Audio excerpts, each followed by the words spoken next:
ইমানদার যারা, ঈমান এনেছে যারা, আল্লাহর প্রিয় এবং আল্লাহর নৈকট্যশীল বান্দা হলো তারা।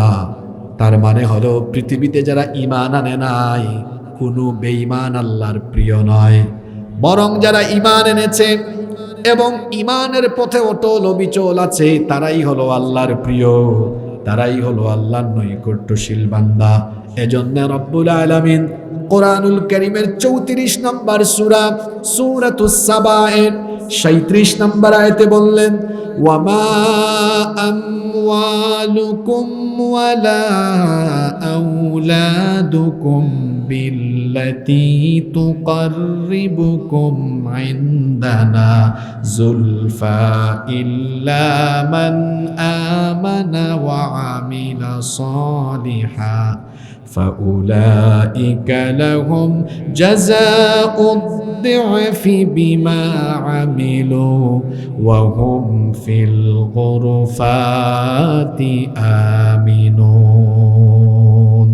আল্লাহ তাআলা বলছেন, তোমাদের ধন সম্পদ আর সন্তান সন্ততি এগুলো এমন কোনো বস্তু নয় যার মাধ্যমে তোমরা আল্লাহর নৈকট্যশীল বান্দায় পরিগণিত হবে, বরং তোমাদের মধ্যে ঈমান এনে সৎ কাজ করছে যারা, আল্লাহর নৈকট্যশীল বান্দা হলো তারা।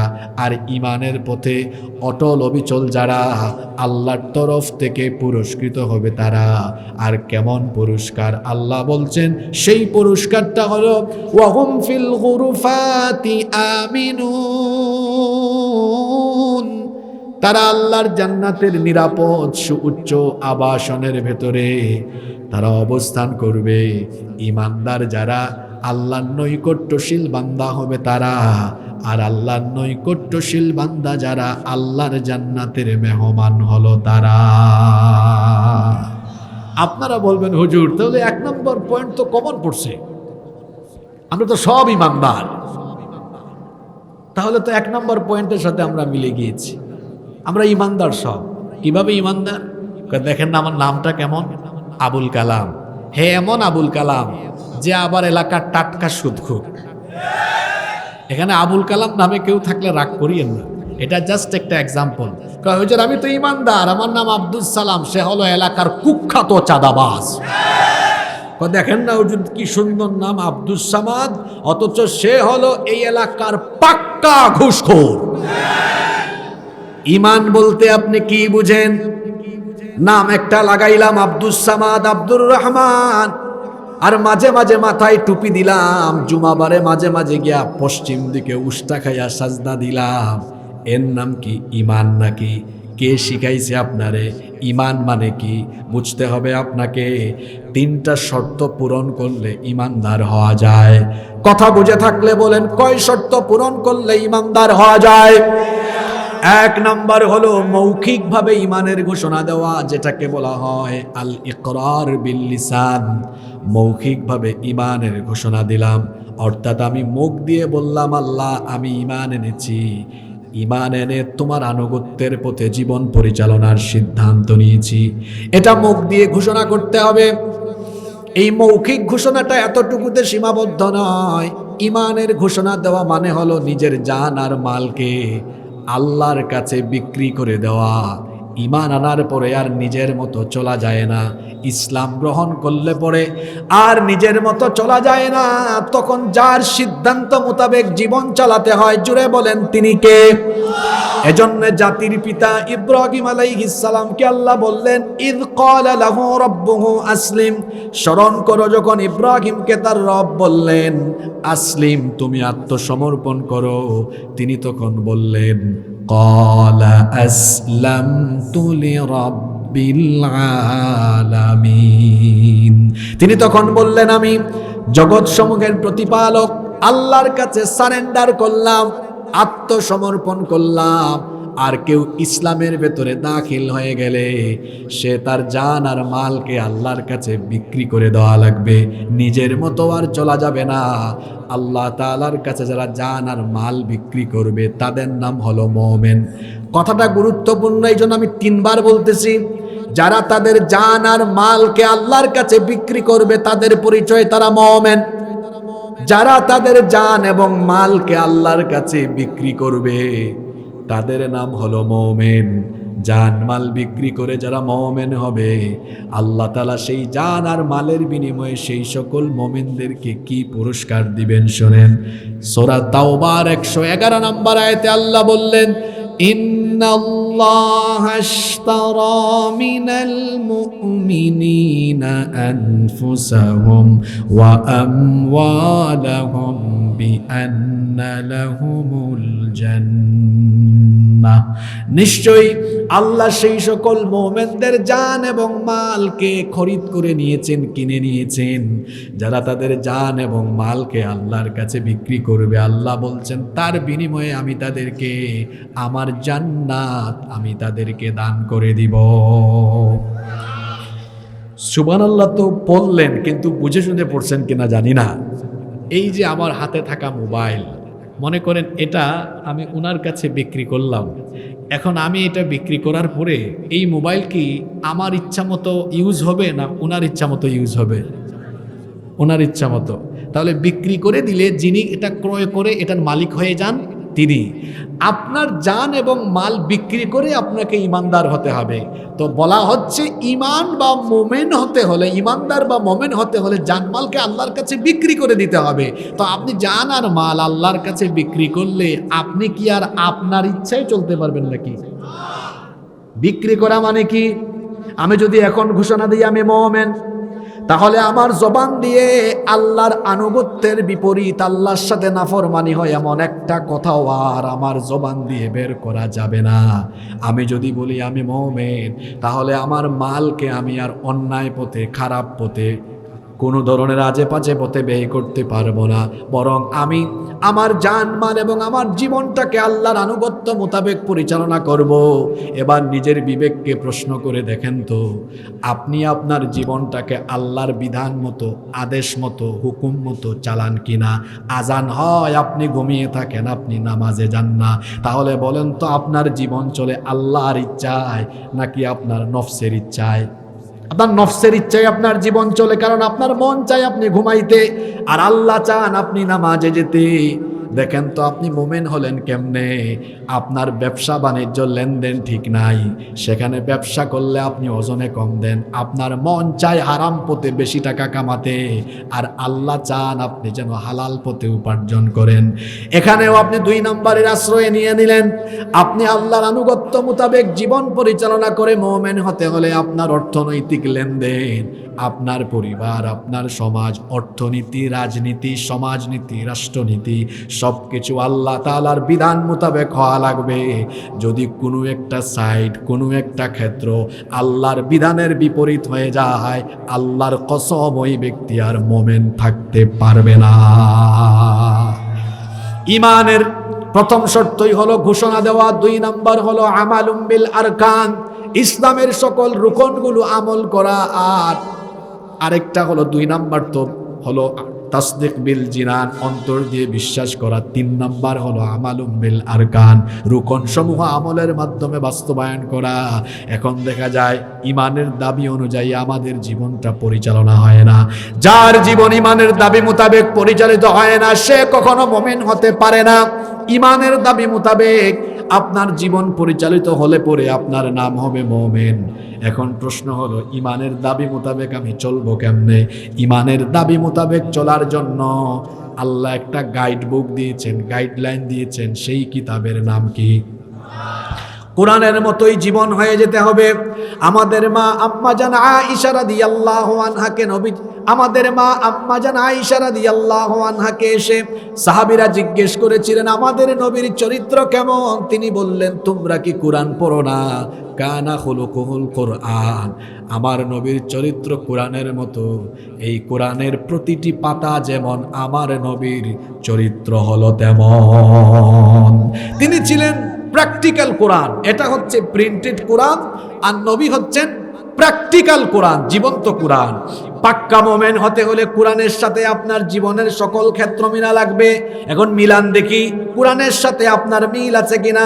দেখা যায় কোরআনের সাথে আপনার ব্যক্তি জীবনের মিল নাই, লেনদেনের মিল নাই। কোরআন মতো আপনার জীবন চলে না, আপনার পরিবার চলে না, সমাজ চলে না, অর্থনীতি চলে না, রাজনীতি চলে না, কিছুই চলে না, সব কোরআনের বিপরীত। যেই ব্যক্তি জীবনটাকে কোরআনের বিপরীত চালায় সে কখনো মুমিন হতে পারে না। বরং পাক্কা মুমিনের পরিচয় আল্লাহ কোরআনে এভাবে দিচ্ছেন। কোরআনে কারীমের 49 নম্বর সূরা সূরাতুল হুজুরাতের 15 নম্বর আয়াতে আল্লাহ বলছেন, ইন্নামাল মুমিনুনাল্লাযীনা আমানু বিল্লাহি ওয়া রাসূলিহি সুম্মা লাম ইয়ারতাবু ওয়া জাহাদু বিআমওয়ালিহিম ওয়া আনফুসিহিম ফি সাবিলিল্লাহ উলাইকা হুমুস সাদিকুন। আল্লাহ তাআলা বলছেন, নিশ্চয়ই প্রকৃত মুমিন হলো তারা আল্লাহ এবং রাসূলের উপর ঈমান এনে লাম ইয়ারতাবু, আর কোনো সন্দেহ করে নাই যারা। কথাটা বড় গুরুত্বপূর্ণ। আল্লাহ আর রাসূলের উপর ঈমান এনে ঈমানের পথে কোনো সেক্টর পরিচালনায় সন্দেহ করে নাই যারা। কথাটা কি বললাম? কি করে নাই? আপনারা ঘুমাই গেছেন নাকি? ঈমান এনে ঈমানের পথে আল্লাহ রাসূলের বিধান মোতাবেক চলতে সন্দেহ পোষণ করে না যারা, ঈমানের দাবিতে সত্যবাদী হলো। সন্দেহ মানে কি? সন্দেহ মানে হলো এই কোরআন দিয়ে আমি আমার ইবাদত বন্দেগী করতে পারবো, ঠিক আছে, কিন্তু কোরআন দিয়ে আমি আমার আদালত চালাইতে পারবো না। কোরআন দিয়ে আদালত হয়তো সঠিকভাবে চালানো যাবে না, এই জন্য আদালতে আমি কোরআনের আইন দিলাম না। এটা একটা সন্দেহ ঢুকে গেল। আপনি কোরআনকে ওই জায়গায় অপূর্ণাঙ্গ মনে করলেন, অথচ কোরআন হলো একটা পরিপূর্ণ পূর্ণাঙ্গ জীবন বিধান। এখন আপনি যদি সেখানে কোরআনকে আদালত পরিচালনায় অযোগ্য মনে করেন, আপনার কি ঈমান থাকবে? আল্লাহ নবী বিচার কার্য পরিচালনা করেছেন এবং ওনার পরে খুলাফায়ে রাশেদার আমলে সাহাবীগণ বিচার কার্য পরিচালনা করেছেন। কার আইন দিয়ে? জোরে বলেন, কার আইন দিয়ে? আচ্ছা বলেন তো, আপনাদের জন্য আল্লাহর আইন ভালো না আমার বানানো আইন ভালো হবে? কার আইন ভালো হবে? দেখেন, বাংলাদেশে ধর্ষণ হয় কিছুদিন পর পর, হয় না? এই যে গত কয়েক মাস আগে মাগুরায় একটা ছোট্ট মেয়ে, 8 বছর বয়স, মনে আছে আপনাদের? আসিয়া। এক পরিবারের 3 নরপিশাচ মিলে আমার বোনটির উপরে পাশবিকতা চালিয়েছে। কয়েকদিন হাসপাতালে ভর্তি ছিল, আর্তচিৎকার করেছে, তারপর কষ্ট পেয়ে পেয়ে দুনিয়া থেকে চলে গিয়েছে। তার কবরে ঘাস উঠে গিয়েছে। বলেন দেখি আপনারা, তার ধর্ষণকারীরা এখনো বেঁচে আছে না নাই? পিছনে যারা আছে ঘুমাই গেছে নাকি? তার ধর্ষণকারীরা বেঁচে আছে না নাই? আমাদের আদালতগুলোতে বিচার হয় কার আইন দিয়ে? আল্লাহর আইন না মানুষের আইন? এরকম হাজার হাজার ধর্ষণের ঘটনা আছে যে ধর্ষিতা কবরে গিয়েছে, তার ধর্ষক এখনো বেঁচে আছে। এটা কেমন আইন? যে আইন থাকার ফলে ধর্ষিতা কবরে চলে যায় আর ধর্ষক বুক ফুলাইয়া রাস্তায় হাঁটে, ধর্ষক বেঁচে থাকে, আমি তো সেই আইনের মুখে জুতা নিক্ষেপ করি। এখন যদি সেই জায়গায় আল্লাহর কোরআনের আইন হতো, কোরআনের শাস্তি কি? রজম করা, লাইভ মৃত্যুদণ্ড, লাইভ মৃত্যুদণ্ড। কোরআনে আল্লাহ বলেছেন এদের আযাবটা এমন ভাবে দিবা যাতে অন্যান্যরাও এটা দেখে। কেন? দিনাজপুরে যদি এরকম অঘটন ঘটে, একদম দিনাজপুরের মানুষের চোখের সামনে, যাতে করে চরিত্রহীন লম্পট টাইপসের কেউ থাকলে এক বিচার থেকে সে যেন তারের মতো সোজা হয়ে যেতে পারে। দল মত নির্বিশেষে সব মানুষরা বলেন তো, আপনাদের কল্যাণের জন্য আল্লাহর আইন ভালো না মানুষের আইন ভালো? যে ব্যক্তি মুমিন হয়ে মনে করে বিচার ফয়সালায় কোরআনের আইন আমার জন্য ভালো নয়, তার পরিচয় আমি দিচ্ছি না।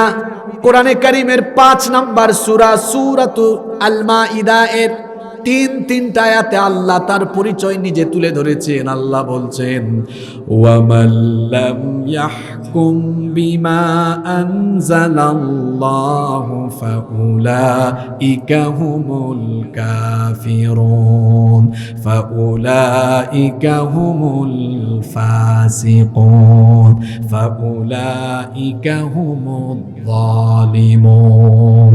আল্লাহ তাআলা বলছেন, যারা আমার দেওয়া বিধানের ভিত্তিতে বিচার ফয়সালা করে না, এদের পরিচয় হলো ফাউলাইকা হুমুল কাফিরুন ফাউলাইকা হুমুল ফাসিকুন ফাউলাইকা হুমুল যালিমুন। এদের পরিচয় দিচ্ছেন হুজুর না আল্লাহ। আল্লাহ বলছেন এরা মুমিন নয়, এরা হলো কাফের, এরা হলো ফাসিক, এরা হলো জালেম।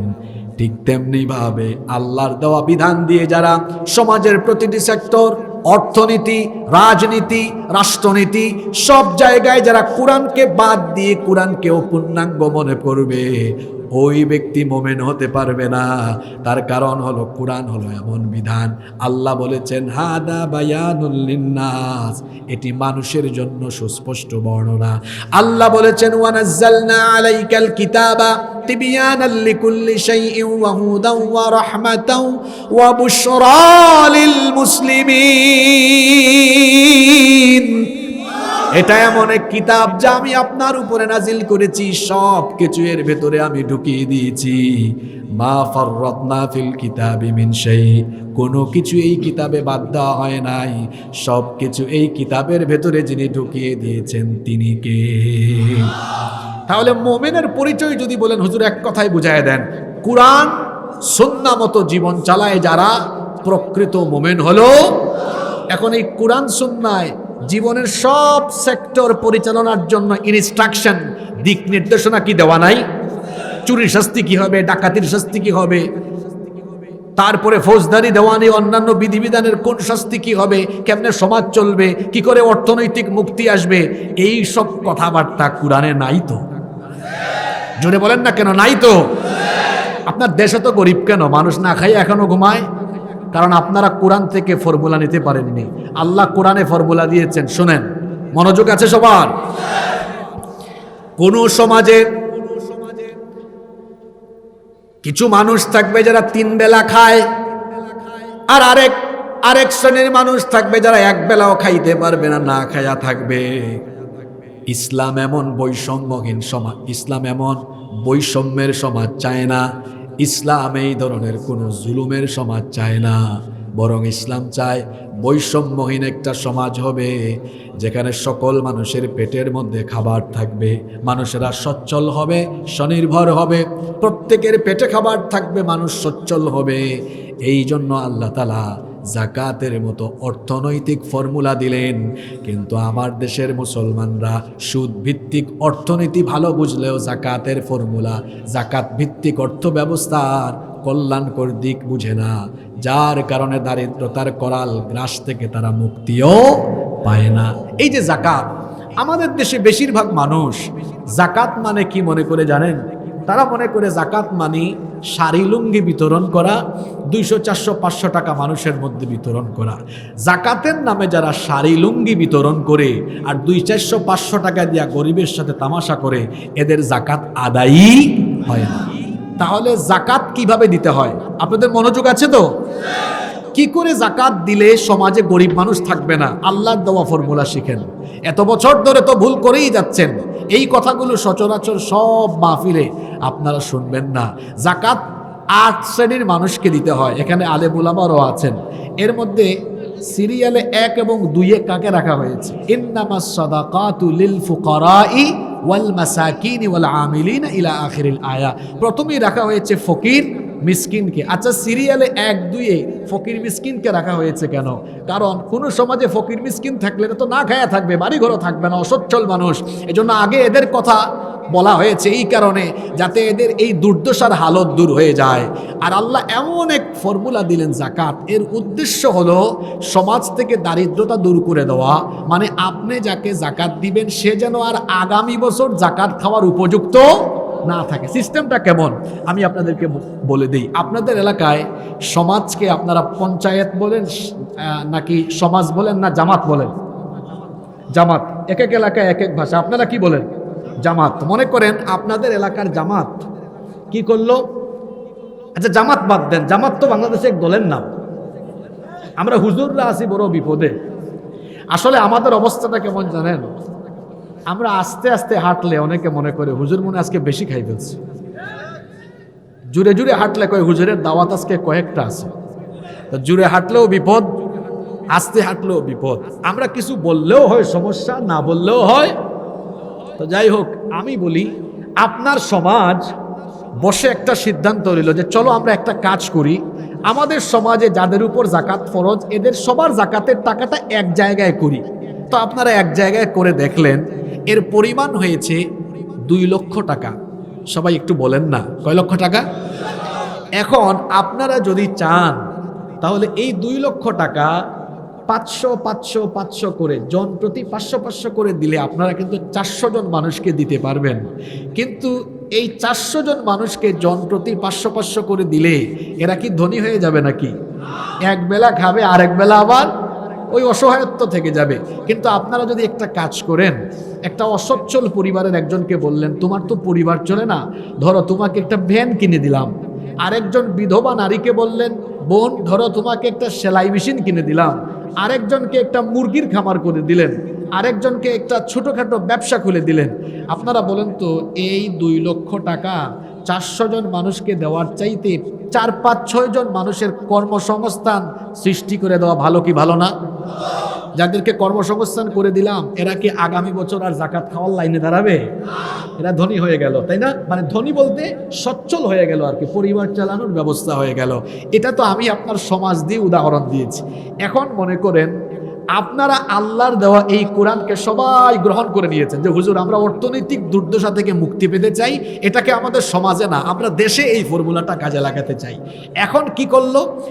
সারা দেশের মুসলমান যারা তাদের সম্পদের হিসাব সরকারের কাছে থাকলো, নিসাব পরিমাণ মাল যাদের উপর জাকাত ফরজ, বছর শেষে তাদের মোবাইলে একটা SMS আসলো যে মিস্টার অমুক সাহেব আপনার তো এবছর জাকাতের এত টাকা, আপনার এলাকার অমুক অফিসে বা অমুক জায়গায় টাকাটা জমা দেন। এইভাবে যদি 64টা ডিস্ট্রিক্ট থেকে যাদের উপর জাকাত ফরজ তাদের টাকাগুলো এক জায়গায় জমা হয় তাহলে তো অ্যামাউন্ট অনেক বড় হবে, তাই না? আমি বোঝানোর জন্য একটা ছোট অ্যামাউন্ট ধরি। মনে করেন এই বছর সারা দেশ থেকে জাকাতের টাকা উত্তোলিত হলো, এর পরিমাণ দাঁড়ালো 140,000 কোটি টাকা। এটা 1-2 বিভাগ দিয়ে সম্ভব হয়, কারণ রাষ্ট্রীয় ব্যাপার তো। কিন্তু বোঝানোর জন্য ছোট উদাহরণ দিলাম, 140,000 কোটি টাকা। আপনারা দেখেন এই ফর্মুলা কাজে লাগালে কেমনে গরিব তার গরিবী হালত কাটিয়ে উঠতে পারে। দেখা গেল মোট উত্তোলিত অর্থের পরিমাণ 140,000 কোটি টাকা। গভর্নমেন্ট এবার কি করলো? সারা দেশের 64টা ডিস্ট্রিক্ট থেকে বেকার যুবকদেরকে তালাশ করলো, করে 64 ডিস্ট্রিক্ট থেকে সর্বমোট 70 লক্ষ যুবকের তালিকা করলো। কথা বুঝতে বলেন তো কত লক্ষ তালিকা? এই 70 লক্ষ যুবককে ঢাকায় ধাপে ধাপে নিয়ে গিয়ে প্রত্যেকের হাতে হাতে আবার 2 লক্ষ টাকার চেক দিয়েছে। ধরো নাও 2 লাখ। ক্যালকুলেটরে হিসাব করলে দেখবেন 70 লক্ষ গুণ 2 লক্ষ সমান হয় 140,000 কোটি টাকা। এই টাকাটা দিয়ে বলতেছেন যুবক তুমি তো বেকার মানুষ, যাও এলাকায় গিয়ে একটা হাঁসের খামার করো, একটা মুরগির খামার করো, অথবা তুমি এই টাকা দিয়ে ছোটখাটো কিছু একটা করো। তুমি এই টাকা নিয়ে পাকপাকম করে বাইক চালাও না, এটা দিয়ে তুমি কোনো কাজ করো, প্রত্যেক উপজেলার অডিট অফিসার তা পর্যবেক্ষণ করবে। তাহলে এই পদ্ধতিতে আল্লাহর দেওয়াই ফর্মুলার ভিত্তিতে 1 বছরে কত লক্ষ বেকার যুবকের কর্মসংস্থান করা গেল? যারা বলতেছেন না বাবারা ভাইয়ের, আপনারা বুঝতেছেন না আমার কথা? কত লক্ষ? আপনারা আমাকে বলেন তো এই ফর্মুলায় যদি চলতে থাকে তাহলে আপনাদের দেশে 10 বছর পরে আপনারা কি কোনো গরিব মানুষ খুঁজে পাবেন নাকি? ফর্মুলাটা আমার না আল্লাহর? জোরে বলেন কার? 54টা বছর ধরে বক্তৃতা শুনতে শুনতে আপনাদের কান ভূতা হয়ে গেছে। আমরা যদি সুযোগ পাই ক্ষুধা মুক্ত, দারিদ্রতা মুক্ত দেশ সমাজ জাতি গঠন করব। তারপর সুযোগ যখন পায় দেখা যায় 5 বছরে হেতার নিজের ক্ষুধাই মিটাইতে পারে না, সে মানুষের ক্ষুধা মিটাবে কখন? কোন ভুলে পড়ে আছি আমরা? যদি আমরা আমাদের সমাজ থেকে দারিদ্রতার কবর দিয়ে একটি সচ্ছল, স্বনির্ভর, সমৃদ্ধ জাতি গঠন করতে চাই, মানুষের তৈরি করা আইনের মুখে লাথি দিয়ে এটাকে বঙ্গোপসাগরে ফেলে আল্লাহর কোরআনের আইনকে সবাই গ্রহণ করে নিতে হবে। নইলে আপনারা অর্থনৈতিক মুক্তি পাবেন না। গরিব জাতি গরিবই থাকবে, গরিবের জাত গরিব থাকবে। আর যদি বলেন না হুজুর আমরা মাথা উঁচু করে দাঁড়াতে চাই, তাহলে আল্লাহর দেওয়া অর্থনৈতিক ফর্মুলাকে গ্রহণ করেন, 10 বছরে একটা জাতি সমৃদ্ধ হয়ে যাবে। আমি কি চাপাবাজি করে গেছি না আপনাদের রীতিমতো বুঝাইতে পারছি? যারা ঠিক মতো শুনে নাই এরা ওই ফেসবুক, ইউটিউব লাইভ বা পরে যেন শুনে নেয় ফর্মুলাটা কি দিয়ে গিয়েছে। মোমেন হতে হলে এই বিশ্বাস থাকতে হবে আমার অর্থনৈতিক মুক্তিও দিতে পারে আল্লাহর কিতাব কোরআন, ঠিক না? ঠিক। ঠিক তেমনি ভাবে আমাদের জীবনের সব কিছুর সমাধান যে কিতাবে আছে, জোরে বলেন তো সেই কিতাবের নাম কি? সমাধান চাও যদি জীবনে মরণে, ফিরে যাও খুঁজে নাও চোখ রাখো কোরআনে। সমাধান চাও যদি জীবনে মরণে, ফিরে যাও খুঁজে নাও চোখ রাখো কোরআনে। তবেই পাবে সুখ শান্তির ঠিকানা, তবেই পাবে সুখ শান্তির ঠিকানা, যদি মেনে নাও তুমি মনে প্রাণে। সমাধান, সমাধান চাও যদি জীবনে মরণে, ফিরে যাও খুঁজে নাও চোখ রাখো কোরআনে। If you want a solution in here and hereafter, go back, have a look on the holy Quran. সব সমস্যার সমাধান দিতে পারে, এটাতে বিশ্বাস করে না এ মুমিন নয়। যেটা বিশ্বাস করে না কখনো মুমিন হতে। আল্লাহর নৈকট্যশীল বান্দা হতে হলে মুমিন হওয়া লাগবে। মুমিন হতে হলে কোরআনের বিধান 100 ভাগ মেনে নেওয়া লাগবে। 100 ভাগ কোরআনের বিধান মেনে জীবন চালাবে যারা, মুমিন হলো তারা। আর মুমিন যারা, আল্লাহর প্রিয় এবং নৈকট্যশীল বান্দা হলো তারা। আল্লাহ আমাদেরকে খাঁটি মুমিন বানিয়ে দেন। আরো আসতে বলেন আমিন। কষ্ট হচ্ছে আপনাদের? 2 নাম্বার আল্লাহর নৈকট্যশীল বান্দা হওয়ার 2 নাম্বার কোয়ালিটি হলো, 2 নাম্বার যে অ্যাক্টিভিটিস আপনার মধ্যে থাকতে হবে, যেটার মাধ্যমে আল্লাহর নৈকট্যশীল বান্দা হওয়া যায়, সেটা হলো আল্লাহ তাআলাকে সাজদা দেওয়া। রব্বুল আলামিন এজন্য বললেন ওয়াসজুদ ওয়াকতারিব, সাজদা দাও আর সাজদা দেওয়ার মাধ্যমে আমার নিকটবর্তী হয়ে যাও, আমার নৈকট্যশীল বান্দা হয়ে যাও। তাহলে আল্লাহর কোরআন আমাদেরকে এই বার্তা দিল, সাজদার মাধ্যমে কার নিকটবর্তী হওয়া যায়? সবাই বলেন কার?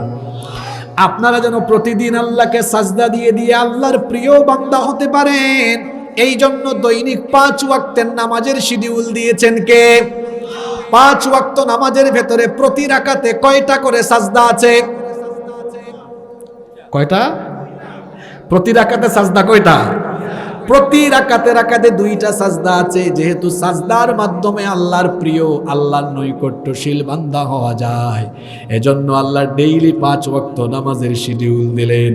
এটি এমন এক ইবাদত, বান্দা যখন সাজদায় পড়ে যায়, আল্লাহর নবী বলেছেন আকরাবু মা ইয়াকুনুল আবদু মির রাব্বিহি ওয়া হুয়া সাজিদ। বান্দা যখন সাজদায় চলে যায় তখন সে আল্লাহর এত কাছাকাছি চলে যায়, তখন আল্লাহ আর বান্দার মাঝখানে কোনো পর্দা থাকে না, একেবারে আল্লাহর কাছাকাছি হয়ে যায়। তাহলে সাজদার মাধ্যমে আল্লাহর নিকটবর্তী হওয়া যায়। আর সাজদা যেন ডেইলি 5 ওয়াক্ত নামাজে গিয়ে দিতে পারেন, এই জন্য আল্লাহ নামাজ দিলেন। কিন্তু আমাদের খবর হলো এমন, 5 ওয়াক্ত নামাজের মধ্যে আমাদের কোনো যাওয়ার কোনো খবর নাই। একটু আগে প্রশ্ন করলাম, আপনারা সবাই আল্লাহর নৈকট্যশীল বান্দা হতে চান কিনা? জি হুজুর সবাই চাই। আচ্ছা বলেন তো দেখি, আমরা সবাই জান্নাতে যেতে চাই কি চাই না? কারা কারা যেতে চান না হাত তুলেন। আচ্ছা ভুল করে তুলছে, অসুবিধা নাই। আল্লাহ মানুষের মুখেরটা নেন না, ভিতরেরটা নেন। সুবহানাল্লাহ পড়বেন না? আচ্ছা এবার হাত তুলেন দেখি, সবাই জান্নাতে যেতে চাই কারা কারা? হাত তুলেন।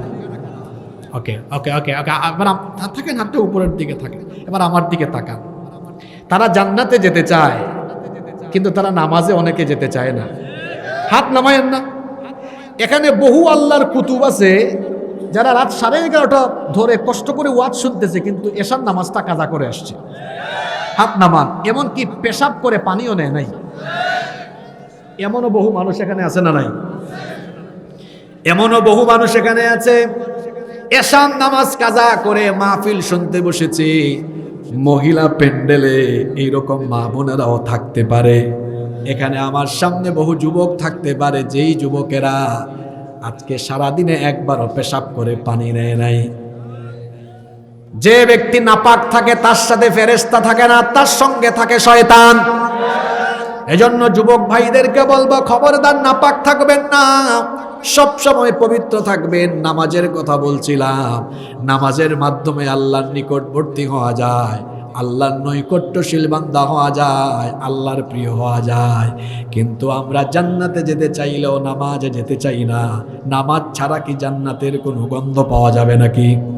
কিয়ামতের দিন সর্বপ্রথম যে আমলের হিসাব না হবে, সেই আমলের নাম কি? সবাই বলেন, সেই আমলের নাম কি? ওয়াজ তো সবাই জানে, কিন্তু আমল করে না। আমাদের দেশে হবে সেই ছেলে কবি বলেছেন, কথায় না বড় হয়ে কাজে বড় হবে। আমরা কথা বলি বেশি, কিন্তু কাজ করি কম। রাত 12টা-1টা পর্যন্ত ওয়াজ শুনে ফজরের নামাজ কাজা করে। বলেন তো, ওয়াজ শোনা গুরুত্বপূর্ণ নাকি নামাজ আদায় গুরুত্বপূর্ণ? ওয়াজ শোনা নফল, নামাজ আদায় করা হলো ফরজ। আমার দেশে মাহফিলে মানুষ বেশি, কিন্তু মসজিদে মানুষ নামাজের জামাতে পাওয়া যায় না। যেই ব্যক্তি নামাজে যায় না, সেই ব্যক্তি আল্লাহর গোলামি করে না শয়তানের গোলামি করে। হাদিস শরীফ থেকে শোনাচ্ছি, আল্লাহ নবী বলেছেন কোন ব্যক্তি যখন সাজদা দেয়, তখন শয়তান এই দৃশ্য দেখলে ইহতাজালা শাইতানু আনহু, শয়তান ওই ব্যক্তির কাছ থেকে দূরে চলে যায়। এই দৃশ্য দেখলে ফায়াবকি, সে কান্না করে। আর কোনো মানুষ যখন নামাজে আল্লাহকে সাজদা দেয়, তখন ইবলিস এটা দেখলে কাঁদে এবং কান্না করে, তার মন খারাপ হয়। আর কোনো মানুষ যখন নামাজে যায় না, ইবলিস এই দৃশ্য দেখে হাসতে থাকে। এই হাদিস আপনাকে আমাকে কি বার্তা দিল? তার মানে আমরা নামাজে গেলে আল্লাহ খুশি হন, ইবলিস বেজার হয়, সে কাঁদে। আর নামাজে না গেলে ইবলিস হাসে। কথা বুঝলে বলেন তো, নামাজে গেলে ইবলিস হাসে না কাঁদে? জোরে বলেন, হাসে না কাঁদে? আর নামাজে না গেলে ইবলিস কি করে? তো আপনারা কি দৈনিক 5 ওয়াক্ত নামাজ ছেড়ে দিয়ে আপনারা কি ইবলিসকে হাসাতে চান নাকি? যারা বলল না, তাদের নিয়ত কি? মনে মনে তারা কি চায়? আপনারা কি 5 বার নামাজ ছেড়ে দিয়ে ইবলিসকে হাসাতে চান? নামাজে গেলে গোলামি হয় কার? আর না গেলে গোলামি হয় কার? যে ব্যক্তি নামাজ আদায় করে না, তার পরিচয় হলো সে হলো শয়তানের খাস গোলাম। কারণ ও শয়তানের কথা শুনেছে। এই জন্য নামাজ ছাড়বেন না। নামাজ ছাড়া আল্লাহর প্রিয় বান্দা হওয়া যায় না।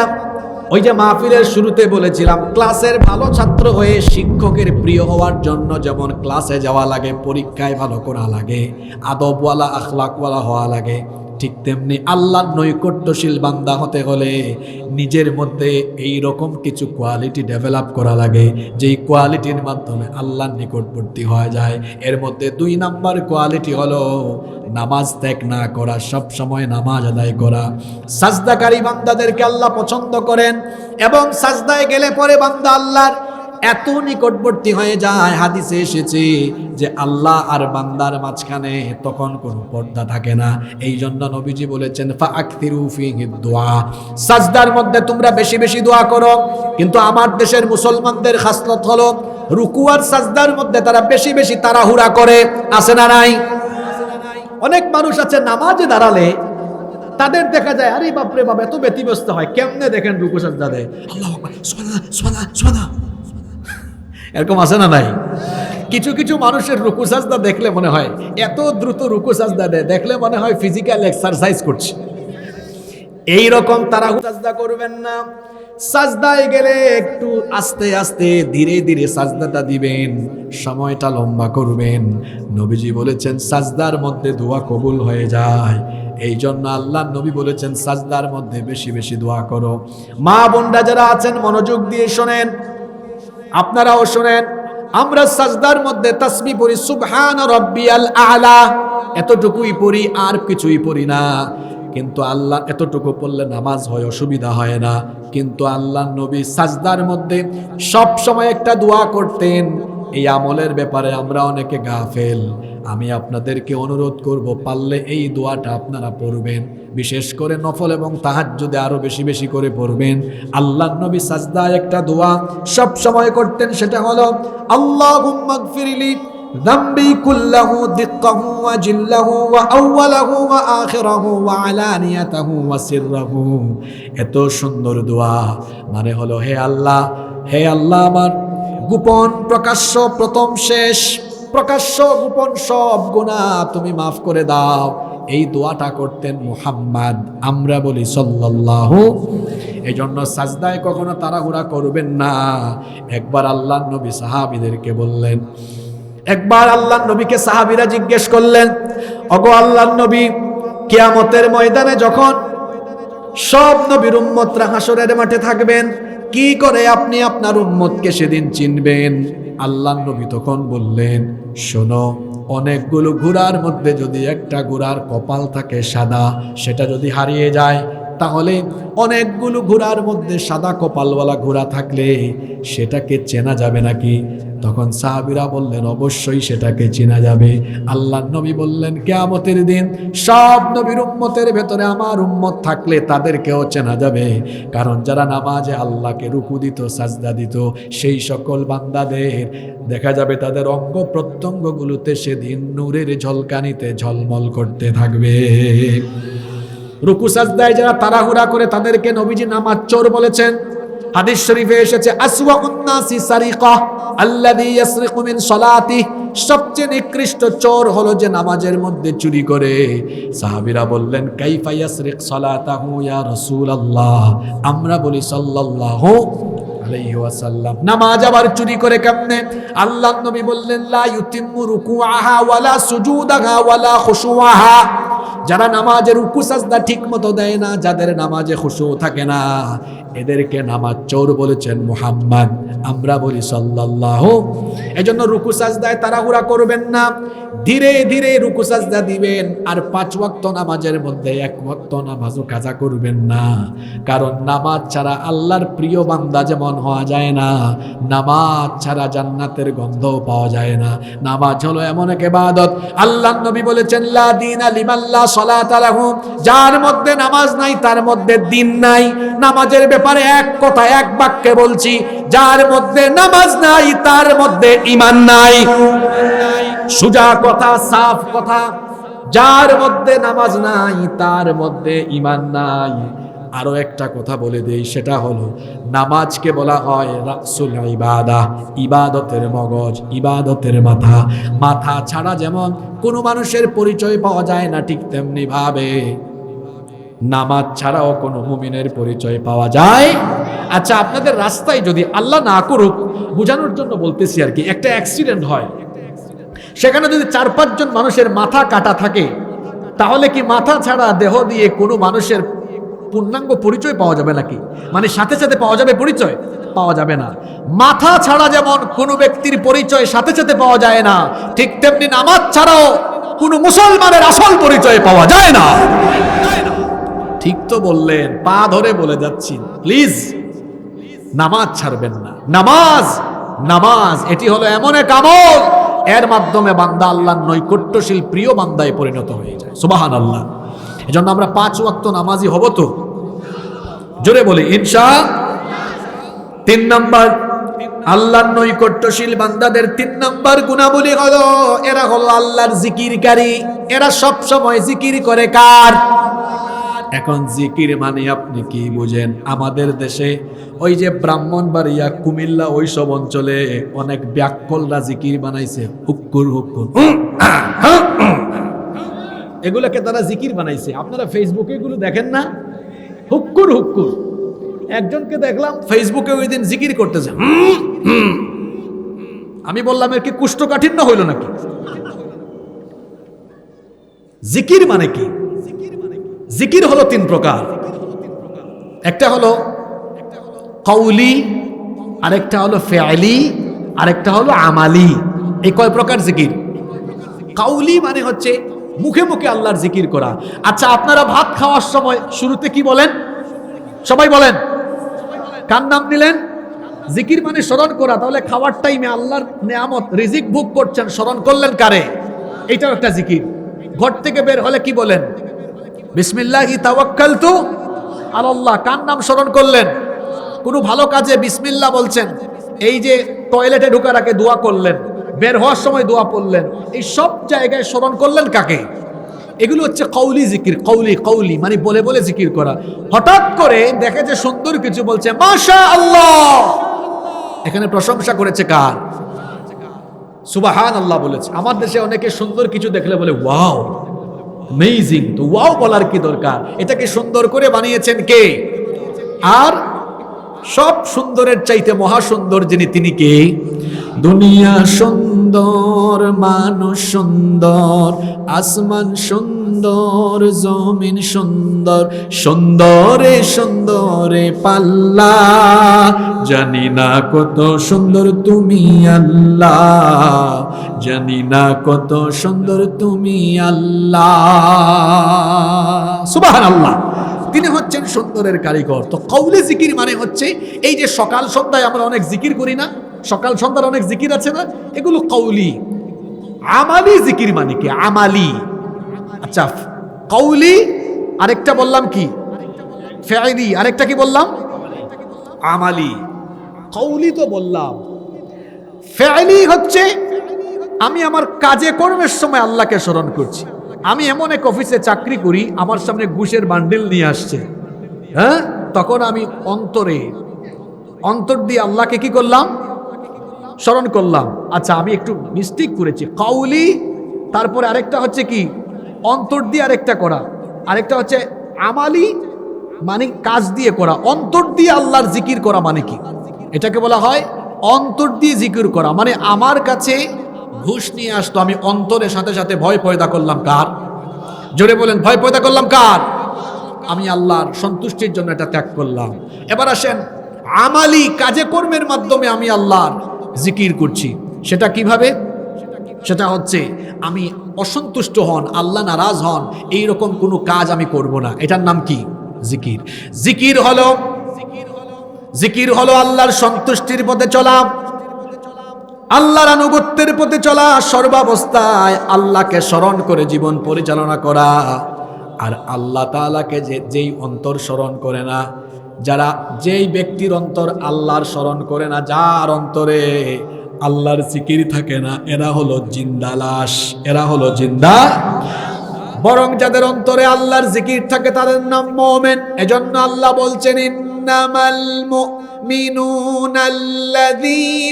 ইযা যুকিরাল্লাহু ওয়াজিলাত قلوبهم وإذا تليت عليهم آياته زادتهم إيمانا وعلى ربهم يتوكلون।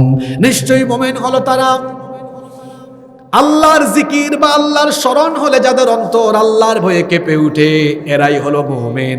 আর যাদের অন্তরে আল্লাহর জিকির থাকে না, এরা হলো জীবিত লাশ, এদেরকে আমি বলি জিন্দা লাশ। আল্লাহর জিকির যার কলবে থাকে না, ওই ব্যক্তি কখনো প্রকৃত মুমিন হতে পারে। আল্লাহর জিকির অন্তরে থাকা মানে হলো সব সময় আমি আল্লাহকে এমন ভাবে স্মরণ করব। যুবক ভাইরা শোনেন, এই যে ফেসবুকে গেলাম, ইউটিউবে গেলাম, আজে বাজে ভিডিও চলে আসলো, আজে বাজে ভিডিও চলে আসার সাথে সাথে অন্তরে আমি আল্লাহর স্মরণ নিয়ে আসলাম। আল্লাহর স্মরণে আমি আল্লাহর ভয়ে তখন সাথে সাথে আজে বাজে কাজ, ভিডিও দেখা ত্যাগ করলাম। তার মানে হলো আমার অন্তরে কার জিকির আছে? আরো জোরে বলেন, কার? আর যারা আল্লাহর জিকির করে, আল্লাহ তাআলা এদেরকে এত পছন্দ করেন। হাদিসে কুদসিতে এসেছে, আল্লাহ তাআলা বলেছেন, আনা ইনদা যান্না আবদি বি, বান্দা আমার ব্যাপারে ধারণা করে যেমন, আমি তার কাছে ঠিক তেমন। ওয়া আনা মাহু হিনা ইয়াযকুরুনি, বান্দা যখন আমার জিকির করে আমি তখন ওই বান্দার সাথেই থাকি। ইন যাকারানি ফি নাফসিহি যাকারতুহু ফি নাফসি, বান্দা যখন আমাকে একা একা স্মরণ করে আমিও আমার বান্দাকে তখন স্মরণ করি। এজন্য কোরআনে আল্লাহ বলেছেন ফাযকুরুনি আযকুরুকুম ওয়াশকুরুলি ওয়ালা তাকফুরুন, তোমরা আমার জিকির করো আমিও তোমাদের জিকির করব। কত বড় কথা, বান্দা আল্লাহর জিকির করলে আল্লাহ বান্দার জিকির করেন। আল্লাহু আকবার। তরিকাটা কেমন? তরিকাটা কেমন? তরিকাটা হলো এমন, আল্লাহ নবী আল্লাহ তাআলা বলেছেন, এটা হাদিসে কুদসি, বান্দা যখন একাকী আমাকে স্মরণ করে আমিও আমার বান্দাকে একা একা স্মরণ করি। ওয়া ইন যাকারানি ফি মালাইন যাকারতুহু ফি মালাইন হুম খায়রুম মিনহুম, আর বান্দা যখন একা একা না করে কোনো সমাবেশে আমার জিকির করে, যেমন এই যে আমরা এত বড় সমাবেশ এখানেও এতক্ষণ ধরে কোরআনেরও একটা নাম জিকির, ইন্না নাহনু নাযালনা যিকরা ওয়া ইন্না লাহু লাহাফিজুন, এইখানেও জিকির থেকে কথা বলা হচ্ছে। এই যে আমরা এখানে সবাই মিলে আল্লাহর জিকির করছি, আল্লাহ বলছেন যখনই কোনো বান্দারা সমবেত হয়ে আমার জিকির করে আমি এর চাইতে আরো উত্তম সমাবেশে আমার বান্দাদের জিকির করি। সুবহানাল্লাহ তো পড়ছেন, কিন্তু কিরকম কি বুঝে পড়ছেন? এই যে আমি বললাম, আমি না, মানে আল্লাহ বলছেন যে তোমরা যখন কোনো সমাবেশে আমার জিকির করো আমি এর চেয়ে আরো উত্তম সমাবেশে তোমাদের জিকির করি। আচ্ছা, এর চাইতে উত্তম সমাবেশ কোনটা? জি, ইয়েস, মাশাআল্লাহ, শুকরান, শুকরান জাজিলান। পেছন থেকে আমার ভাই সঠিক বলেছেন। আমরা এখন এটা কি মরিয়ম বাজারে একটা স্কুল মাঠে আল্লাহর জিকির করছি। আল্লাহ এখন ফেরেশতাদেরকে ডাকছেন, ফেরেশতা সমাবেশ দেখে বলতেছেন, আদম বানানোর সময় তোরা আমাকে সবার আগে নিষেধ দিয়েছিলে, বলছিলে এরা গিয়ে রক্তপাত করবে, হানাহানি করবে, তাকায়া দেখ মরিয়ম বাজারের দিকে আমার বান্দারা আমার জিকির করছে, এই জন্য আমিও তোদেরকে ডেকে আরশে আজিমে আমার বান্দাদের জিকির করলাম। তার মানে বান্দা যখন জমিনে আল্লাহর জিকির করে আল্লাহ তখন বান্দার জিকির আরশে আজিমে করে। সুবহানাল্লাহ কইতে ইচ্ছে করে না? আল্লাহর জিকিরকারী বান্দা যারা আল্লাহর প্রিয় হলো, এজন্য সব সময় আমাদের মুখে কলবে কাজে কর্মে জিকির থাকবে কার? 4 নাম্বার, নফল বিশেষ করে তাহাজ্জুদের আমল, তাহাজ্জুদ গুজারি যারা, তাহাজ্জুদের আমল করে যারা আল্লাহর প্রিয় বান্দা হলো তারা। রাতের বেলা তো তাহাজ্জুদ পড়ার টাইম আপনার নাই, আপনার টাইম হলো মোবাইল চালানো, আপনার টাইম হলো ফেসবুক চালানো। 3টা 4টা পর্যন্ত ফেসবুকেই পড়ে থাকে। যুবকদের অবস্থা বড় খারাপ। আমার দেশের যুবকেরা মোবাইল ফোনে এত আসক্ত, দেখলে মনে হয় এমন ভাবে মোবাইলটা রাত 3টা পর্যন্ত স্ক্রল করে, দেখলে মনে হয় সে মোবাইলের ভিতর তাহাজ্জুদ পড়ে। এই হলো তাদের পরিস্থিতি। যুবক ভাইদেরকে বলবো, এই যে এত লম্বা রাত, শীতকাল হলো ইবাদতের জন্য সবচেয়ে মোক্ষম সময়। দিন ছোট থাকে, পারলে বেশি বেশি নফল রোজা রাখবেন, অন্তত সোমবার আর বৃহস্পতিবারের রোজাগুলো রাখেন। শীতকালে দিন ছোট না বড়? জোরে বলেন, ছোট না বড়? রোজা রাখতে মজা, গরমও লাগে না, ঠান্ডা। রাত অনেক লম্বা, তাড়াতাড়ি ঘুমিয়ে যান। অর্ধেক রাতের পরে কিংবা রাতের 3 ভাগের 2 ভাগ চলে গেলে অথবা শেষ রাতে দাঁড়িয়ে যান, তাহাজ্জুদের নামাজে দাঁড়িয়ে যান। কারণ আল্লাহর নবী বলেছেন, বান্দা যখন ফরজ নামাজগুলো ঠিক রেখে সে যখন তাহাজ্জুদ গুজারি হয়ে যায়, সে তখন আল্লাহর প্রিয় হয়ে যায়। শুধু আল্লাহর প্রিয় হয় না, আল্লাহর এমন নৈকট্যশীল বান্দা হয়, এত পরিমাণ নৈকট্যশীল বান্দা হয়, আল্লাহ তাকে তখন ভালোবাসা আরম্ভ করেন। আর আল্লাহ যখন তাকে ভালোবাসেন, আল্লাহ বলছেন, ফাইদা আহবাবতুহু কুনতু সামাহুল্লাযী ইয়াসমাউ বিহি ওয়া বাসারাহুল্লাযী ইউবসিরু বিহি ওয়া ইয়াদাহুল্লাতী ইয়াবতিশু বিহা ওয়া রিজলাহুল্লাতী ইয়ামশি বিহা। আল্লাহ বলছেন, যখনই আমি আমার কোনো বান্দাকে ভালোবাসি তখন তার কান আমার কান হয়ে যায়, তার চোখ আমার চোখ হয়ে যায়, তার হাত আমার হাত, তার হাত এটা আমার হাতের মতো আমার হাত হয়ে যায়, তার পা তখন এমন হয় যেটা দিয়ে সে চলে ওইটাও আমার পছন্দের হয়ে যায়। সুবহানাল্লাহ পড়বেন না? হ্যাঁ, সুবহানাল্লাহ তো পড়ছেন। এখন এই যে আল্লাহ বললেন তার কান আমার কান, তার হাত, তার চোখ আমার চোখ। এখন কোনো কিছু কি আল্লাহর, কোনো কিছু কি দিয়ে কি আল্লাহ তাআলাকে তুলনা করা যাবে? লাইসা কামিথলিহি শাইউন, কোনো কিছুই তার মতো নয়। কিন্তু আল্লাহ যে এখানে বলেছেন তার চোখ আমার চোখ, তার কান আমার কান, এর মানেটা কি? এর মানে হলো তার কান আমার সন্তুষ্টির কান, তার চোখ আমার সন্তুষ্টির চোখ, তার হাত পা আমার সন্তুষ্টির হাত পা হয়ে যায়। তার মানে তার এই অঙ্গ প্রত্যঙ্গগুলো আমার অসন্তুষ্টির পথে কখনো যায় না। অর্থাৎ আমি যখন তাকে ভালোবাসি, তার চোখ, তার কান, তার হাত, তার পাকে আমার সন্তুষ্টির পথে পরিচালিত করি। বিষয়টা একটা উদাহরণ দিয়ে বুঝাইলে আপনারা বুঝবেন। আচ্ছা আপনারা বলেন তো, কোনো মা বাপ দেখতেছে তার ছেলে বা মেয়ে চোখের সামনে তার সন্তান আগুনে পড়ে যাচ্ছে, এটা দেখলে তার মা বাপ দাঁড়িয়ে থাকবে না সন্তানটাকে টেনে আনবে? কি করবে? টেনে আনবে। কেন? কারণ সন্তানের প্রতি মা বাবার দরদ দিলের ভেতরে আসে না নাই? পরিমাণটা কতটুকু? রহমতকে, দয়ামায়াকে, আল্লাহ ভালোবাসাকে 100 টুকরা করেছেন। এক টুকরা আল্লাহ সবাইকে ভাগ করে দিয়েছেন, আর বাকি 99 টুকরা আল্লাহ তার নিজের কাছে রেখে দিয়েছেন। সুবহানাল্লাহ পড়বেন না? এক টুকরা সবাই মিলে ভাগযোগ করে পাইয়া এখন ওই মা বাবাই দেখতেছে তার চোখের সামনে সন্তান আগুনে পড়লে ফিরাইয়া আনে, তো 99 টুকরা ভালোবাসা যার কাছে আছে, সেই আল্লাহ যদি কাউরে ভালোবাসেন, ওই ব্যক্তির কান বাজে কিছু শুনলে আল্লাহ দয়া করে তার কানকে বাজে কিছু থেকে ফিরাইয়া আনেন। চোখ যদি বাজে দিকে যায়, আল্লাহ দয়া করে বাজে কাছ থেকে ফিরাইয়া আনেন।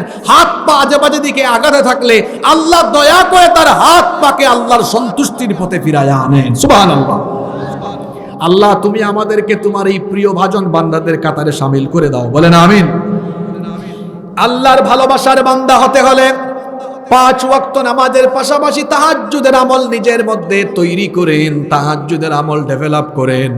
এই জন্য আল্লাহর নবী বলেছেন, আলাইকুম বিকিয়ামিল লাইল, তোমরা রাতের নামাজকে নিজেদের জন্য অপরিহার্য করে নাও।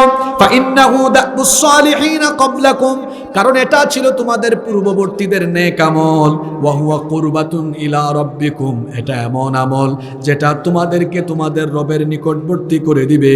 ওয়া মুকাফফিরাতুল লিসসাইয়্যাত, এবং এটা এমন এক আমল যার মাধ্যমে গুনাহসমূহ মিটে যাবে। সুবহানাল্লাহ।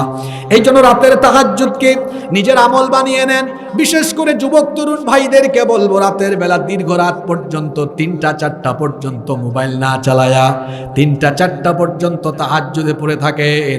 যারা তাহাজ্জুদের নামাজে পড়ে থাকে, শেষ রাতে যারা আল্লাহকে সাজদা দেয়, এরা হলো আল্লাহর প্রিয় বান্দা, এরা হলো মুমিন, এরা হলো আল্লাহ তাআলার নৈকট্যশীল এবং জান্নাতি বান্দা। আল্লাহ এদের পরিচয় কোরআনে এভাবে দিয়েছেন, ওয়াল্লাযীনা ইয়াবিতুনা লিরাব্বিহিম সুজদান ওয়া কিয়ামা, এরা রাতের বেলা রুকু সাজদা করে রাত কাটিয়ে দেয়। তাতাজাফা জুনুবুহুম আনিল মাদাজি', শেষ রাতে বিছানা থেকে তাদের পিঠ আলাদা হয়ে যায়। ইয়াদউনা রাব্বাহুম খাউফান ওয়া তামা, ভয় এবং আশা নিয়ে তারা তাদের রবকে ডাকতে থাকে। আল্লাহ এদের পরিচয় এভাবে দিয়েছেন, কানু কলিলাম মিনাল লাইলি মা ইয়াহজাউন ওয়া বিল আসহারি হুম ইয়াস্তাগফিরুন, রাতের বেলা এরা খুব কম সময় ঘুমায়। শেষ রাতে এদের পিঠ বিছানা থেকে আলাদা হয়ে যায়, তারা মোবাইল চালাতে চালাতে রাত কাটায় না। আল্লাহ বলেছেন, ওয়াবিল আসহারি হুম ইস্তাগফিরুন, ইস্তেগফার করে করে ক্ষমা চাইতে চাইতে তারা তাদের রাত কাটিয়ে দেয়। এজন্য আল্লাহর প্রিয় হতে হলে শেষ রাতটা আল্লাহকে দিতে হবে। এই যে রাত হয়ে গেল, সবার দরজা বন্ধ হয়ে গিয়েছে, গভীর রাতে সবার দরজা বন্ধ হয়ে যায়, কিন্তু আল্লাহর রহমতের দুয়ার খোলা থাকে। সুবহানাল্লাহ পড়বেন না? ওয়াজ কমিটি এগুলা দেখেন আর শিক্ষা নেন। রাত 12টা হয়ে গিয়েছে, এত লম্বা সময় মানুষ বসবে কেমন? তো অনেক আগে বসছে। আমাদেরকে এমন টাইমে বসান যখন মানুষের ব্রেন টায়ার্ড হয়ে যায়, অথচ আমাকে 9টা 9:30টায় দিলে মন ভরে আমিও কথা বলতে পারতাম, মানুষও মন ভরে মজা করে শুনে যাইতে পারত। ঠিক বলে কি হবে? এরা শিক্ষা নিবে না, এরা এমনই। এই জন্য আমি গতকালও বলেছি নীলফামারীতে, এই উত্তরবঙ্গে আগামী বছর থেকে শিডিউল পাইতে হলে ওখানে গিয়ে আরেক ঝামেলা তো হইছে। এটা আমি গতকালও বলেছি। মাহফিল নেয় একজন, গিয়ে দেখি মাহফিলের স্থান চেঞ্জ। এরকম হচ্ছে এবছর বিভিন্ন জায়গায়, বুঝতে পেরেছেন? এই রংপুরে একটাকে ধরছি আমরা গত 2-3 দিন আগে, সে আমার ডেট 3 জায়গায় দিছে। কয় জায়গায় দিছে? হ্যাঁ, মানুষকে বলছে। দুষ্ট আসলে তার না, মানুষেরও দোষ। সে বলতেছে হুজুর এই এলাকায় আমার মাধ্যমে কি দেয়? ডেট দেয়। হ্যাঁ, ডেট নিয়ে ডেট বেচছে উনার কাছে, উনি বেচছে উনার কাছে। হে নিজে কমিটি বানাইছে। ওই একজন ভাই বলছে দালাল। আমি তারে ধরছি। কিভাবে ধরছি? আমি মাহফিলে আসছি 10টায়, সরি 9টার একটু পরে। কমিটি খুব বেজার আমার উপরে, বলতেছে হুজুর আমরা আপনাকে 8:30টায় স্টেজ দিতে চাইছি যাতে 10টার আগে মাহফিল শেষ হয়, আপনি তো আসছেন 8:30টায়। বললাম মিলন ভাই কোথায়, বাইজিৎ ভাই কোথায়? এরাই তো আমাকে বললো যে 10টার দিকে স্টেজ দিবেন। কই কিসের মিলন, কিসের বাইজিৎ? পরে আমি বললাম কেন, কল দেন তো, আপনাকে এরা আনতে গেছে না?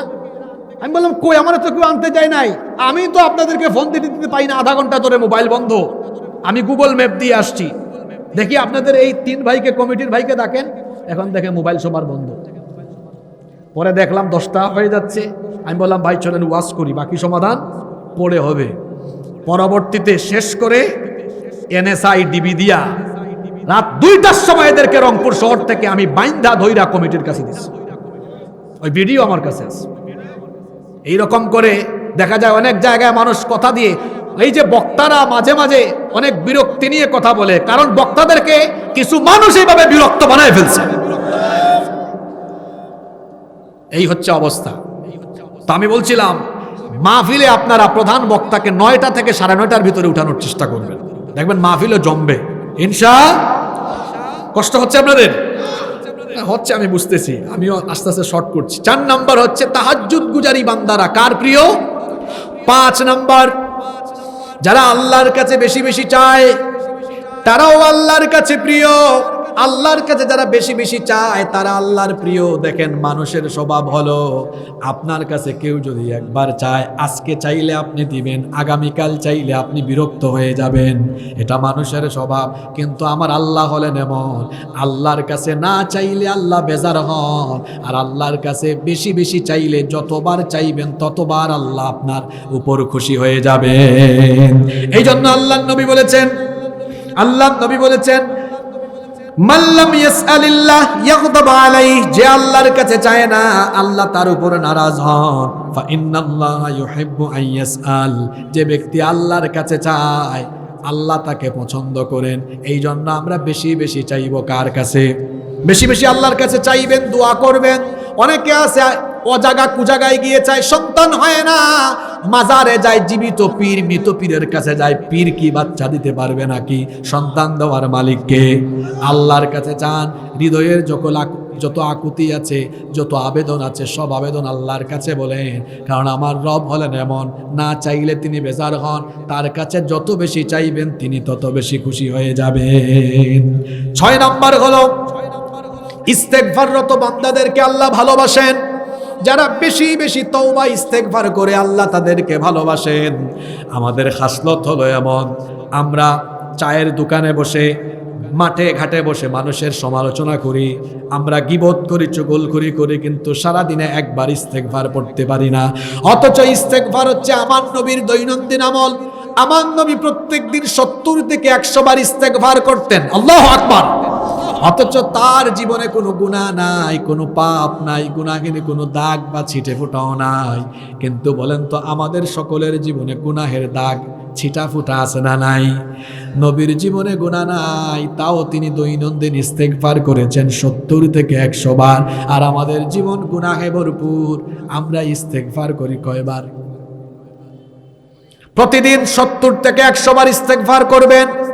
পারলে পকেটের মধ্যে একটা তাসবিহ রাখবেন, সময় পেলেই তাসবিহর মাধ্যমে ইস্তেগফার করবেন। তাসবিহও লাগে না, এমনি তো ইস্তেগফার করা যায়।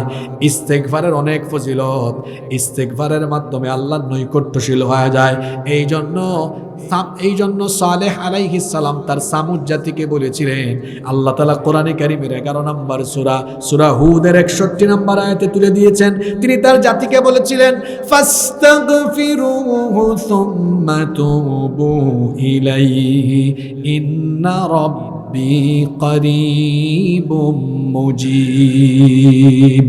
আল্লাহ তাআলা বলছেন, সালেহ আলাইহিস সালাম তার জাতিকে বলেছিলেন, তোমরা আল্লাহর কাছে ইস্তেগফার করো, তওবা করো, যদি করো তাহলে জেনে রেখো ইন্না রাব্বি করিব, নিশ্চয়ই আমার রব হলেন ইস্তেগফাররতদের নিকটবর্তী। ইস্তেগফাররতদের নিকটবর্তী তিনি। যারা ইস্তেগফাররত তারা আল্লাহর নৈকট্যশীল বান্দা, এবং ইস্তেগফাররত যারা থাকে এদেরকে সকল বিপদ থেকে বাঁচায়া দেন কে? এজন্য আল্লাহ সূরা আনফালের 33 নম্বর আয়াতে বলছেন, ওয়ামা কানাল্লাহু মুআযযিবাহুম ওয়া হুম ইস্তাগফিরুন। ইস্তেগফাররত বান্দাদেরকে আল্লাহ কখনো বিপদ দেন না, তাদের উপরে কোনো বিপদ থাকে না, বিপদ আসলেও আল্লাহ বাঁচায়া দেন। এজন্য হাদিস শরীফে এসেছে, আল্লাহর নবী বলেছেন, মাল্লাজিমাল ইস্তিগফার জাআলাল্লাহু মিন কুল্লি দিকিম মাখরাজা ওয়া মিন কুল্লি হাম্মিন ফারাজা ওয়া মিন হাইথু রাযাকাহু লা ইয়াহতাসিব। যারা ইস্তিগফারের আমল করে আল্লাহ এদেরকে বিপদ থেকে বাঁচায়া দেন, সকল টেনশন দূর করে দেন, এবং তাদেরকে কল্পনাতীত জায়গা থেকে যিনি রিজিকের ব্যবস্থা করে দেন তিনি কে? আপনি যে এত টাকা উপার্জন করেন, আপনি যে চাকরি করেন, ব্যবসা করেন, কৃষি কাজ করেন, বরকত হইতেছে না কেন? ইস্তেগফার বাড়ান, দেখবেন বরকত দিবেন কে? বিপদ আপদ দূর হয়ে যাবে। একবার এক বুজুর্গ ব্যক্তি গাড়িতে উঠে বসেছেন, উনি কিছুক্ষণ পরপর পড়তেছেন আস্তাগফিরুল্লাহ আস্তাগফিরুল্লাহ আস্তাগফিরুল্লাহ। পাশের প্যাসেঞ্জার বলতেছে, আচ্ছা ভাই, আপনি কিছুক্ষণ পরপর আস্তাগফিরুল্লাহ আস্তাগফিরুল্লাহ পড়তেছেন কেন? তিনি তখন তাকে এই আয়াত দিয়ে জবাব দিয়েছেন, বললেন, ওয়ামা কানাল্লাহু মুআযযিবাহুম ওয়া হুম ইস্তাগফিরুন। ইস্তেগফাররতদের উপরে আল্লাহ বিপদ দেন না। বুঝাতে চাইলেন, দেখো আমরা গাড়িতে আছি, রিস্কে আছি, যে কোনো সময় দুর্ঘটনা হতে পারে। শুধু গাড়ি কেন, যে কোনো জায়গায় যে কোনো সময় যে কোনো দুর্ঘটনা হতে পারে কি পারে না? এই জায়গায় হতে পারে, হতে পারে না? গোটা পৃথিবীটাই হলো রিস্কি জোন। তিনি তাকে জবাব দিলেন, দেখো আল্লাহ তো কুরআনে বলেছেন ইস্তেগফাররত ব্যক্তিকে আল্লাহ গজব দিবেন না, আল্লাহ তাকে বিপদ থেকে বাঁচাবেন। আমি গাড়িতে আছি, ভাবলাম বসেই যেহেতু আছি ইস্তেগফার করতে থাকি, তাহলে গাড়িতে কোনো বিপদ হবে না, আল্লাহ বিপদ থেকে বাঁচায় দিবেন। সুবহানাল্লাহ। সারাদিন সময় করে করে 70 থেকে 100 বার ইস্তেগফার করবেন। রাজি আছেন তো সবাই? 7 নাম্বার হলো ইহসান। ইহসান মানে কি? ইহসান মানে হলো কোনো কাজ সুন্দরভাবে করা, ভালোভাবে করা। শুধু আমল করলেই হয় না। আল্লাহর নবী বলেছেন, ইন্নাল্লাহা ইউহিব্বু ইযা আমিলা আহাদুকুম আমালান আন ইউতখিনাহু। নিশ্চয়ই তোমাদের মধ্যে কোনো ব্যক্তি যখন কোনো কাজ সুন্দরভাবে গুছিয়ে ভালোভাবে করে, সেই আমলকে আল্লাহ পছন্দ করেন। এই জন্য সারা জীবন ভর আল্লাহর ইবাদত হবে এমনভাবে। ইহসান হলো আন তা'বুদাল্লাহ কাআন্নাকা তারাহু ফাইন লাম তাকুন তারাহু ফাইন্নাহু ইয়ারাকা।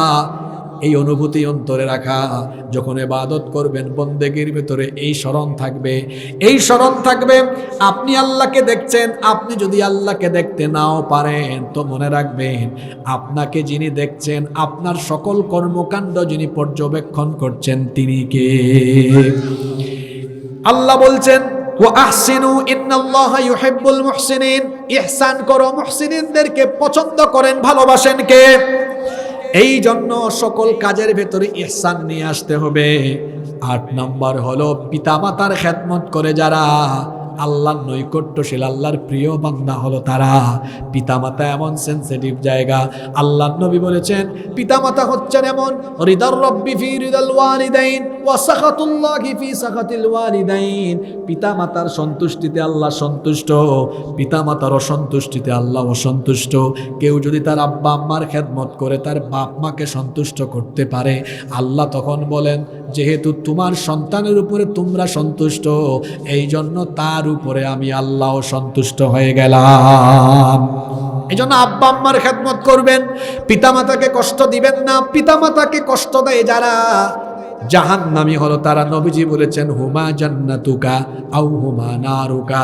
পিতামাতা তোমার জান্নাত অথবা তারা হলো তোমার জাহান্নাম। তাদের খেদমত করলে জান্নাত, কষ্ট দিলে জাহান্নাম। আর পিতামাতাকে যারা আঘাত দেয়, কষ্ট দেয়, এরা আল্লাহ তাআলার, এরা আল্লাহ এদের উপর নারাজ হয়ে যান, নাখুশ হয়ে যান। পিতা মাতাকে যারা সন্তুষ্ট রাখে, আল্লাহ তাদের উপর সন্তুষ্ট হয়ে যান। নাম্বার 9 নাম্বার আল্লাহর নৈকট্যশীল বান্দাদের 9 নাম্বার পরিচয় হলো তারা হলো উত্তম চরিত্রবান।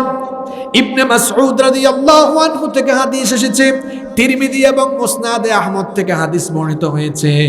আল্লাহর নবী একদিন সাহাবীদেরকে বললেন, আলা উখবিরুকুম বিমান ইউহাররামু আলান নার, আমি কি তোমাদেরকে ওই ব্যক্তির খবর বলবো না যেই ব্যক্তির উপরে আল্লাহ জামিন হাইয়িনিন লাইয়িনিন সাহালিন।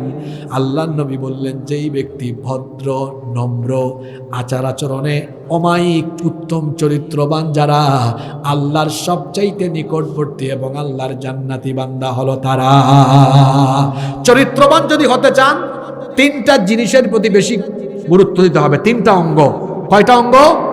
চোখ, জবান, লজ্জাস্থান। চোখ, জবান, লজ্জাস্থান, এই তিন অঙ্গ দিয়ে গুনাহ হয় সবচাইতে। সুন্দরী জরিনা হেঁটে গেল, চক্ষু দেখলো, চোখের জিনা। আল্লাহ বলেছেন, কুল্লিল মুমিনিনা ইয়াগুদ্দু মিন আবসারিহিম, ও নবী মুমিনদেরকে বলেন চক্ষুকে যেন পরনারী থেকে নিম্নগামী করে রাখে। চক্ষুকে যদি হেফাজত করা যায়, মোবাইল চালাচ্ছে, ইউটিউবে ফেসবুকে গিয়েছে, আজে বাজে ভিডিও যদি অ্যাভয়েড করতে পারে, চোখের হেফাজত করতে পারে, অর্ধেক গুনাহ থেকে বেঁচে যাবে। আরেকটা হলো জবান, 3 নাম্বার হলো লজ্জাস্থান। এই দুই অঙ্গের কথা এক হাদিসে এসেছে। আল্লাহ নবীকে একবার জিজ্ঞেস করা হলো, মা আকতারু মা ইউদখিলুন নাসান নার, কোন জিনিসের কারণে মানুষ সবচেয়ে বেশি জাহান্নামে যাবে? আল্লাহ নবী বললেন, দুইটা জিনিসের অপব্যবহারকারীরা জাহান্নামী হবে। 1 নাম্বার হচ্ছে আলফাম, তার মুখ। 2 নাম্বার হচ্ছে ওয়াল ফারাজ, লজ্জাস্থান। এই দুইটা জিনিস দিয়ে দুনিয়াতে গুনাহ হয় সবচেয়ে বেশি। যেমন মিথ্যা বলে জবান দিয়ে, চুগলখড়ি করে জবান দিয়ে, মিথ্যা সাক্ষ্য দেয় জবান দিয়ে, গীবত করে জবান দিয়ে, এরপরে ওয়াদার খেলাফমূলক কথাও বলে জবান দিয়ে, কষ্টদায়ক কথা বলে জবান দিয়ে। জিনিস হলো একটা, এক জিনিস দিয়ে গুনাহের পরিমাণ হয় কম না বেশি। এই জন্য জবান যদি কেউ নিয়ন্ত্রণ করতে পারে। আমার আরেকটা হাদিস মনে পড়ে গেল, আল্লাহর নবী একদিন মুআয ইবনে জাবাল রাদিয়াল্লাহু আনহুকে বললেন, মুআয, এই জিহ্বা কন্ট্রোল করো, কারণ জবান যদি কন্ট্রোল না করো, কিয়ামতের দিন জাহান্নামীদেরকে, জবানের অপব্যবহারীদেরকে কিয়ামতের দিন উপর করে জাহান্নামে ফেলা হবে। মনে রাখবেন, জবানের আঘাত এটা এমন, এটা মানুষের দিলের মধ্যে তীরের মতো গিয়ে লাগে। জবান, এটা দিয়ে মানুষের মন জয় করে যায়। আবার এই জবান দিয়ে এমন হয় যে সবকিছু মানুষ জবানের অপব্যবহারে হারিয়ে ফেলে। দেখেন না, আমার দেশে দেখ রাবেয়া বসরি গোটা দেশকে খেপায় দিছে, শুধু মুখ দিয়ে একটা কথা বাইর করছিল, গোটা দেশ খেপে গেছে। বুঝেন নাই আপনারা? জবান হলো এমন। আবার দেখেন, লজ্জাস্থানের কথা বলছিলাম, বিবাহ বহির্ভূত হারাম রিলেশন, লজ্জাস্থানের অপব্যবহারের ফলেও মানুষ চরিত্রহীন হয়ে যায়, জাহান্নামী হয়ে যায়। এই জন্য জবান আর লজ্জাস্থানের যারা হেফাজত করবে, নবীজি তাদের ব্যাপারে বলেছেন, বুখারী শরীফের হাদিস, আল্লাহর নবী বলেছেন, মাইয়াদমাল্লি মা বাইনা লাহিয়াইহি ওয়া রিজলাইহি আতমানু লাহুল জান্নাহ, যে ব্যক্তি তার মুখ এবং লজ্জাস্থানের হেফাজত করবে, এই দুটির জিম্মাদারি যারা গ্রহণ করবে, আমি নবী কাল কিয়ামতের দিন তাদের জন্য জান্নাতের জিম্মাদার হয়ে যাব। যুবক ভাইদেরকে বলছি, লজ্জাস্থানের অপব্যবহার করবেন না, জিনা বেবিচারে নিজেকে ধাবিত করবেন না। নিজের চরিত্রকে ঠিক রাখলে আল্লাহর রাসূল বলেছেন, কিয়ামতের দিন আমি তোমার জন্য জান্নাতের জিম্মাদার হয়ে যাব। সুবহানাল্লাহ পড়বেন না?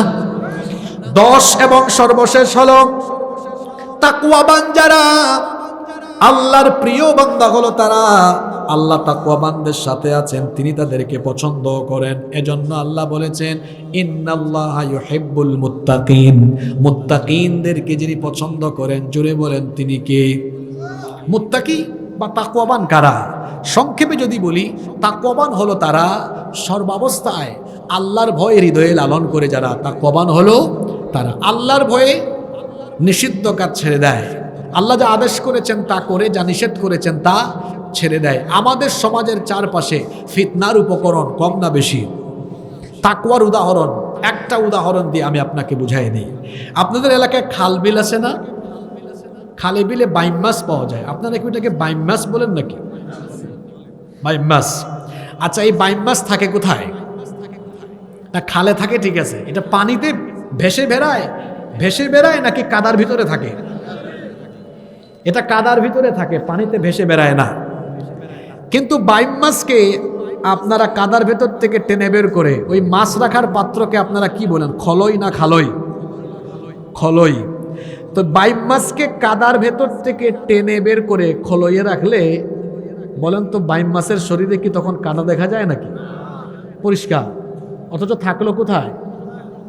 তাকওয়াবান হতে হলে নিজেকে বাইম মাছের মতো বানাইতে হবে। মানে কি? আমাদের সমাজের চারপাশে পাপ আর গুনাহ কম না বেশি? বাইম মাছ যেমন কাদার ভেতরে থাকলেও তারে টেনে বের করলে দেখা যায় সে পরিষ্কার, আমি আপনিও পাপ আর গুনাহে পরিপূর্ণ সমাজে এমনভাবে আল্লাহকে ভয় করে চলবো, মালাকুল মউত যেদিন আমার শরীর থেকে রুহ বের করে দেখবে সেও যেন দেখে এইটাও বাইম মাছের থেকে আরো পরিষ্কার, আরো পবিত্র, আরো বেশি ভালো, আরো পরহেজগার। সুবহানাল্লাহ। তার মানে আমার চারপাশে গুনাহ থাকবে কিন্তু গুনাহ আমাকে স্পর্শ করতে পারবে। যুবক ভাইয়েরা, চরিত্রের প্রতি আমার ভাইয়েরা, চরিত্রের প্রতি আমার ভাইয়েরা মনোযোগী হন। আজকে আমার যুবকদের চরিত্র নষ্ট করার জন্য কত শয়তানি উপাদান। একদিকে মাদকের ছড়াছড়ি, অন্যদিকে যৌনতা, অশ্লীলতা, জিনা, ব্যভিচার দিয়ে আমার যুব সমাজের চরিত্রকে নষ্ট করার অপচেষ্টা চালানো হচ্ছে। যুবকদেরকে বলবো, ভাইয়েরা আমার, মাদক থেকে এবং তথ্য প্রযুক্তির অপব্যবহার থেকে নিজেকে সেভ করবেন ওই বাইম মাছের মতো। সে কাদায় আছে, কাদা তার গায়ে লাগে নাই। ঠিক তেমনি আমরা যারা যুবক আছি, চতুর্দিকে মাদকের ছড়াছড়ি, চতুর্দিকে জিনা, ব্যভিচার, অনলাইন অফলাইন জুয়ায়ের সয়লাব, চতুর্দিকে পাপ আর পাপ, গুনাহ আর গুনাহ, কিন্তু আমার অন্তরে আল্লাহর ভয় পয়দা করে চলবো, কোনো পাপ আমাকে স্পর্শও করতে পারবে না। আল্লাহু আকবার। এই মোট কয়টা অ্যাক্টিভিটিস, কয়টা গুণাবলীর কথা বললাম? এই 10টা গুণ নিজের ভেতরে নিয়ে আসতে পারলে আল্লাহর প্রিয় হওয়া যাবে, নইলে আল্লাহর প্রিয় হওয়া যাবে না। এক ছাত্র স্কুলে যায়, টিচার ক্লাসে পড়াচ্ছে আর সে মাঠের মধ্যে ক্রিকেট খেলায়, সে কি ভালো ছাত্র? ঠিক তেমনি ভাবে এই পৃথিবীতে কেউ আজানের টাইমে নামাজে যায় আর কেউ ঘুমায় থাকে অন্য কাজ করে। দুইজন কি সমান? একজন আল্লাহর প্রিয় আর একজন আল্লাহর নাফরমান বান্দা। আপনি সিদ্ধান্ত নেন আপনি নাফরমান হবেন না প্রিয় হবেন। একজন সুদও খায় না, ঘুষও খায় না, আর একজন সুদ খাইয়া ঘুষ খাইতে খাইতে তার অবস্থা খারাপ। আর একজন হালাল পথে চলে। দুইজন কি সমান? যে হালাল পথে চলে সে কার প্রিয়? আর যে সুদ ঘুষে আছে সে নাফরমান। সে কি? যে 10টা পয়েন্ট বললাম, 10টা একটু রিভিশন করি। 1, ঈমান ডেভেলপ করে ঈমানের পথে চলা। 2 নম্বরটা মনে আছে? এই জন্য তো প্রশ্ন করছি, গুরুত্বপূর্ণ এটা। বলেন 2 নম্বরটা কি? সবাই বলেন সালাত। বলেন, সবাই বলেন কি? আজকে ফজরের জামাতে শামিল হবেন তো? 12:30 পর্যন্ত ওয়াজ শুনে কি হবে? ফজর যদি কাজা করেন, নামাজি যারা আল্লাহর প্রিয় তারা, বেনামাজি যারা এরা আল্লাহর প্রিয় হতে পারবে। তারপর 3 নাম্বার কি বলেছি? আল্লাহর জিকিরকারী বান্দা। 4 নাম্বার কি বলেছি? তাহাজ্জুদ গুজারি বান্দা। 5 নাম্বার কি বলেছি? যারা সব সময় আল্লাহর কাছে চায়। তারপর 6 নাম্বার কি বলেছি? ইস্তেগফারকারী বান্দা। 7 নাম্বার বলেছি মুহসিন, যারা ইহসান করে। 8 নাম্বার বলেছি যারা পিতামাতার খেদমত করে। 9 নাম্বার বলেছি যারা নিজের চরিত্রকে উত্তম চরিত্র বানাতে পারে। 10 নাম্বার বলেছি যারা অন্তরে তাকওয়া লালন করতে পারে। এই 10টা কোয়ালিটি, 10টা গুণে গুণান্বিত যারা আল্লাহর প্রিয়, আল্লাহর নৈকট্যশীল, আল্লাহর জান্নাতি বান্দা হলো তারা। সুবহানাল্লাহ পড়বেন না? এই 10টার ভেতরে সব চলে আসছে। এজন্য আসুন এই 10টা গুণে আমরা নিজেদেরকে গুণান্বিত করি। আল্লাহ তুমি আমাদের সবাইকে এই 10টা গুণে গুণান্বিত হওয়ার তৌফিক দান করো। আমরা সবাই বলি আমিন।